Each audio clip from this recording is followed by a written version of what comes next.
As soon as the first motor vehicle was ever created, I'd imagine that somehow, somewhere, some goober was already trying to put a gun on it. And pretty quickly he realized that you can, really easily. This led to many iconic motorized weapons, including the Panzer, the Humvee, the Jeep, the Spitfire, and apparently a Camaro? Is that right? Yeah. Commonly known as the Ghost Camaro, this Camaro could handle almost anything thrown against it. And despite it being American muscle, it actually has its roots in a very different part of the world. Welcome back to the Iconic Cars series. My name is Julian. I hope you enjoy the show.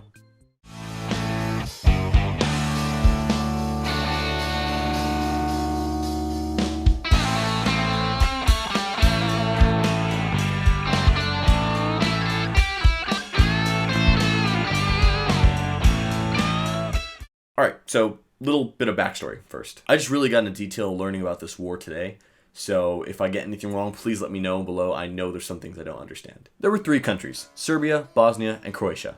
Bosnia was in the middle of these 2 countries, so it had a mix of people from both sides, plus a bunch of Muslims thrown in. Problem is, instead of considering themselves Bosnians, the Serbs considered themselves still part of Serbia. The Croats, Croatia, and the Muslims were terrified and stuck in the middle of it all. After the end of the Second World War, Bosnia, who until then was considered the lesser of the 3, was put on equal footing with both Serbia and Croatia. And until the 90s, many of the citizens tried to put aside their differences for the good of the country. Well, they did until Serbia and Croatia rang in the 90s with bullets and bloodshed. My hair's all messed up from that mohawk last week. This caused the different groups to feel an allegiance to their homelands. Tensions began to rise higher and higher until in 1992, there was a vote for independence given to the people. Most of the Serbs actually boycotted the ballot while the Muslims and Croats voted in favor. Unfortunately, it was nowhere near unanimous, with roughly 65% of the country voting in favor. And since this was practically half and half, there were some pretty heavy disagreements. To make a long story short, war broke out and it got really messy really fast. Now, I bet you're wondering, what does this have to do with the bulletproof Camaro? Well, if you keep listening, you will find out in just a second. Like all wars, civilians received the worst of it. So much in fact that the one thing I knew about this war before learning about it in detail for this video was the Bosnian Genocide. It's so horrible that everyone knows what that is. Roughly 100,000 Bosniak Muslims and Croatian civilians were murdered in cold blood. In fact, supply trucks had actually become a target because they were so slow moving and brightly colored. But a little known fact is that the civilians had a rather unusual guardian angel. Now, this guardian angel wasn't a man with a spear and wings. No, this angel was different. This angel was a hulking, multi-ton beast whose nitrous snorting V8 screamed through the night like a banshee. This angel had paint that was so black that not even infrared cameras could pick it apart from the darkness. Bullets were ineffective. It seemed to drive right over landmines like a ghost, and it became a beacon of hope for any civilian that saw it. This angel was a 1979 Camaro.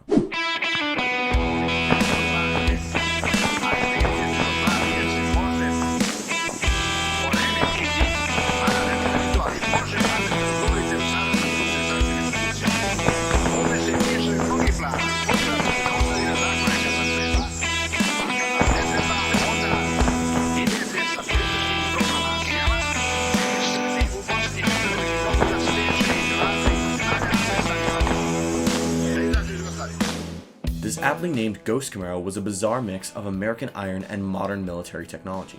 Obviously, this car was not fresh off an assembly line in Detroit. Many changes had to be made to convert it from an everyday street car to a war machine stationed in both the front lines and deep in enemy territory. Now we're going to start with everyone's favorite, the engine. Believe it or not, the engine started off with a stock 1979 Chevy small block 350, making roughly 185 horsepower. In order to carry out its mission, the small block was tuned to 220 horsepower. However, the Ghost Camaro needed to go even faster. So the driver, more on him later, did what any self-respecting hot rodder would do when they need a quick speed boost. He installed a nitrous kit, which, in situations that called for it, pushed the engine to over 440 horsepower. I can't even imagine the pull. That's like a real-life Fast and the Furious movie, except, you know, it's real. Now, obviously, a strong engine can only get you so far.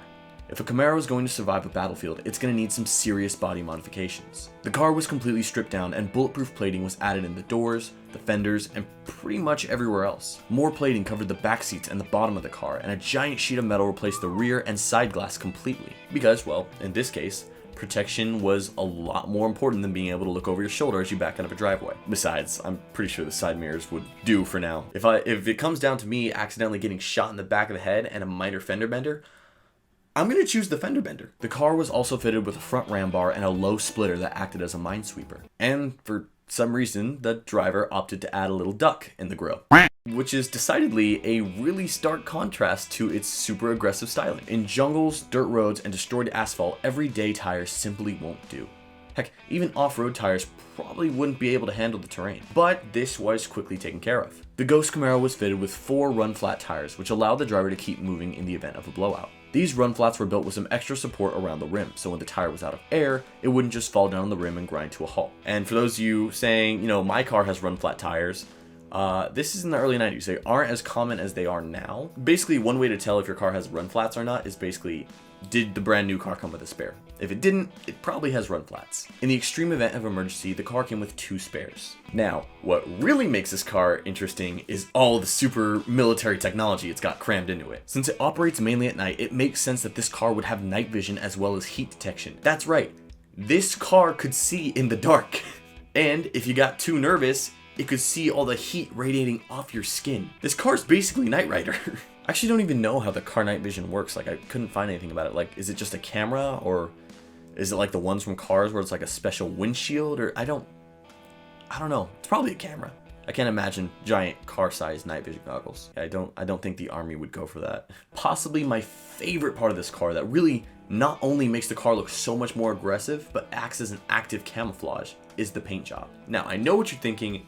That just looks like a primer black paint job. That doesn't look special. The car's covered in this stuff. And yes, on the surface, that's what it looks like. But it's useful for 2 different reasons. 1, the car mainly operates at night. So to the naked eye, it's just a black shadow that's kind of hard to see. But it's way more high tech than that. The coolest part is that this paint job is probably illegal. Now, I swear I'm telling you the truth.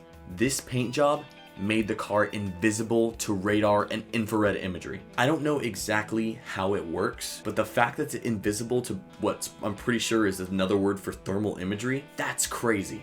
I didn't even know that was even possible. How many coats of paint does it take to hide a 300-degree engine? This paint job actually earned this Camaro its nickname, the Ghost Camaro, because that's exactly what it was. It's a ghost. You think you'd see something in the middle of the night, you check your radar, and you see there's nothing there. Then you look back up and it's gone. That sounds horrifying. It also had a radio to contact air support if need be. On top of all this, the car had room to carry 400 kilograms worth of food and aid to civilians. Even with all this weight, this car was able to reach a speed of 120 miles per hour in less than 13 seconds. On a regular car, that's not that impressive. A lot of SUVs can do that, but this is at least a 2-ton muscle car running on a carbureted engine that's able to do that while carrying 400 kilograms of supplies. That's insane. It's not setting speed records, but it's getting the job done, and that's what was most important at the end of the day. Now, you may be wondering to yourself, what crazy son of a gun would drive this into battle? Well, let me introduce you to Helge Meyer. Helge. By the way, I'm so sorry if I mispronounced that. I have no idea how to say Danish words. Meyer was a Danish Special Forces officer who was stationed at the Rhine Air Force Base at the start of the war. Now, when I say this dude was brave, this dude had a huge set down below. Basically, it worked like this. Dude saw the supply trucks were getting blown up. After realizing it was because they were too slow, he thought, what if I made my muscle car bulletproof? And then he went looking for the USA commander. He walked up to the US commander in Bosnia with a plan so bold and so strange, it had to work. And believe it or not, it did. I don't know what he said to convince this commander guy to fund this plan, but the dude probably a great motivational speaker, that's all I'm saying. Before long, he had a team of army engineers helping him with his plan. I'd imagine it wasn't too hard to convince them either, because by army engineers, they mean they were 18 to 25-year-old kids. Probably thought that, what if making a bulletproof Camaro would probably be the coolest thing in the world? This war was over 10 years after that Camaro came out, so I'd imagine that a lot of them grew up with this car too. And if you think that's impressive, wait to hear this next part. Meyer never carried a gun, ever. Like he did when he was in the Special Forces, but in his missions in Bosnia, he didn't carry a firearm of any kind, not even a handgun. He went out with 3 things: some light body armor, his Camaro, and a Bible. This guy was literally on a mission from God to help others. So earlier when I said he was a guardian angel, I meant he was literally a guardian angel. Naturally, all this led him to getting the super awesome nickname of God's Rambo. And he wasn't all talk no walk either. This guy was involved in countless chases, bullets pinging off his car's armor, one even hitting his helmet.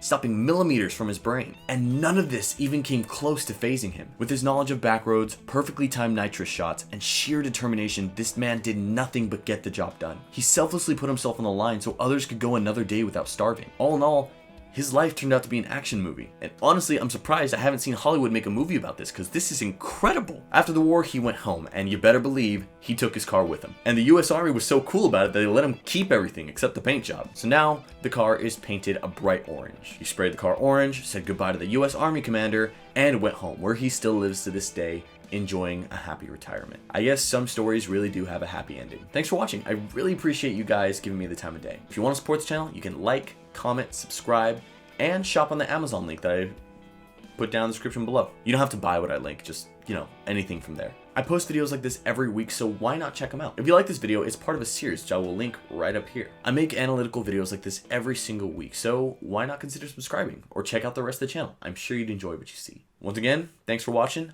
I hope you guys have a great day. Peace.